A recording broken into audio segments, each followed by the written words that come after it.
नमस्कार प्रेक्षकांनो, लक्ष्मीच्या पावलांनी मालिकेच्या आजच्या भागामध्ये आपल्याला पाहायला मिळालं, काजल घरी एकटीच असते.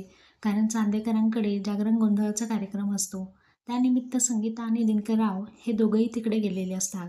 तर काजलचं लग्न ठरल्यामुळे तिचा नवरा मध्यरात्री तिच्या घरामध्ये येऊन दरवाजा वाजवतो.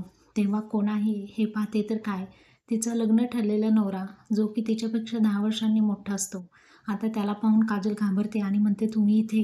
तो म्हणतो, हो, आपले लग्न ठरले ना. म्हटलं दोघांची एकमेकांची ओळख होईल आणि माझा हक्कच आहे ना.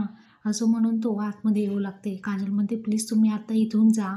असं म्हणत ती त्याला तिथून दरवाजा आणि खिडकी दोन्ही बंद करते आणि घाबरून घाबरून लगेचच कलाला फोन लावते. परंतु कला फोन उचलत नाही, कारण तिकडे कार्यक्रम सुरू असतो.